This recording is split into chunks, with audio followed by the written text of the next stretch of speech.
Bismillahirrahmanirrahim. Assalamualaikum warahmatullahi wabarakatuh.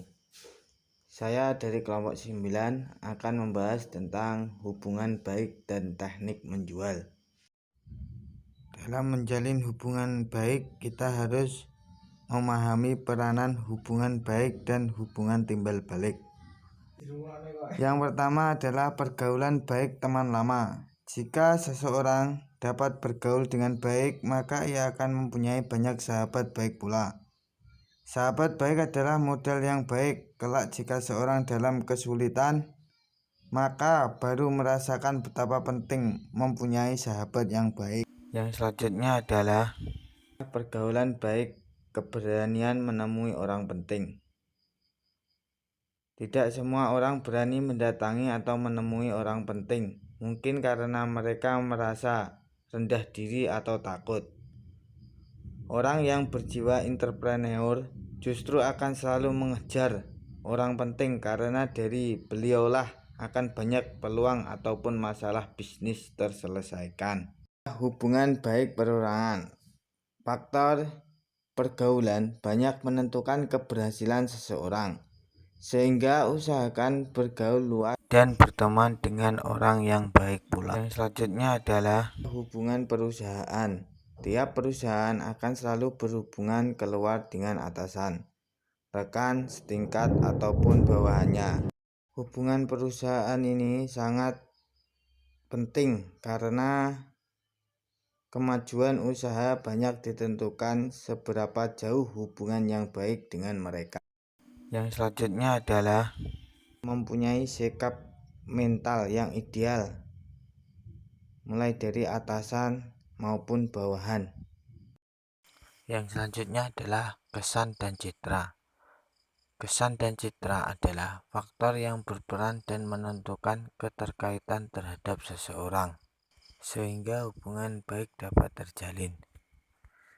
Sebagai contoh, jika seorang pernah membeli suatu barang di satu toko, maka ada tendensi dia akan kembali lagi ke toko tersebut, kecuali jika dia kecewa atas pembeliannya yang terdahulu.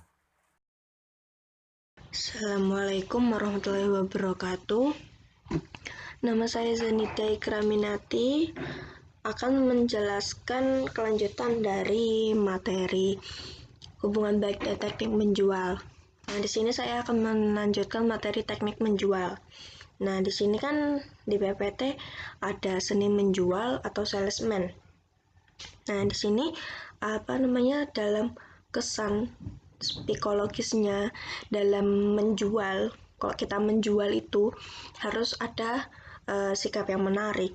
Nah, itu nanti ada penampakan atau tampang seseorang, nah suara dan cara bicara kita ketika menjual, cara mengemukakan pendapatnya, memberi perhatian pada orang lain, cara menanggapi dan menjawab pertanyaan, dan kita mampu memahami suasana di sekeliling kita ketika kita menjual.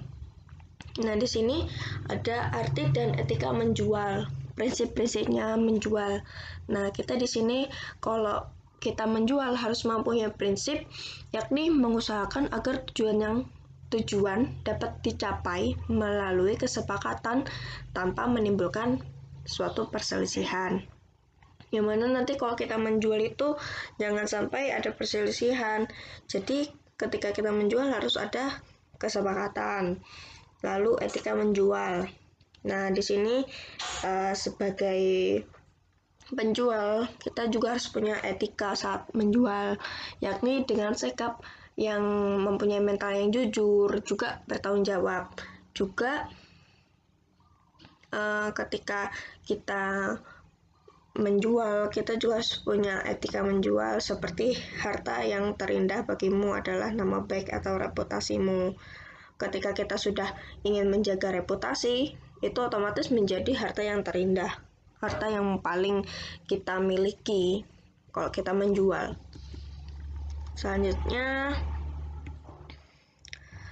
untuk kita menjadi seorang salesman atau penjual, kita harus mempunyai sikap-sikap dan sikap yang kita harus miliki, seperti gigih dan ulet, pengetahuan, kepercayaan diri, sama seorang penjual itu juga harus bersedia untuk memberikan pelayanan terbaik, entah itu nanti dia beli apa enggaknya gitu.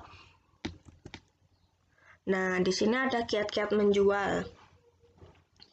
Kalau kita seorang penjual itu jangan sampai kita mudah menyerah.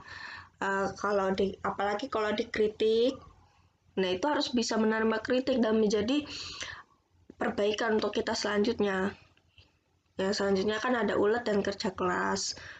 Terus belajar di bidang kerjanya. Kita harus terus-menerus belajar. Jangan sampai ketika kita sudah menguasai suatu, misalkan ada perselisihan dalam penjual, nah kita hanya belajar di situ aja, enggak. Ketika ada kritikan, kita juga harus terus belajar juga. Terus memanfaatkan setiap junjungan atau pertemuan. Nah, kalau sudah jadi seorang pengusaha, nanti nggak mau ikut pertemuan misalkan, itu jangan sampai, karena setiap pertemuan nanti akan membahas sesuatu hal-hal yang baru yang mana penjual itu sangat membutuhkan itu. Nah, terus ini berani mendatangi calon pembeli.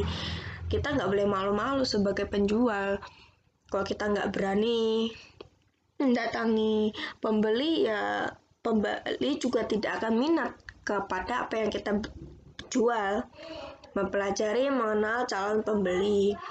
Nah, kita harus mengetahui sikap-sikap seseorang yang ketika dia tuh tertarik apa enggak gitu ke apa yang kita jual. Rajin mencari dan menggarap kontrak. Nah, misalkan ada yang mau menjalin suatu kontrak, nah itu jangan sampai kita untuk menolaknya, karena ya kita pilih-pilih juga sih, tidak harus menolak, juga tidak harus selalu menerima. Dan ini menjual mutu dan menjaga nama baik. Ya, seperti tadi, harta milik kita adalah reputasi kita sendiri. Dan jangan lupa untuk penjual itu harus kreatif dan semangat.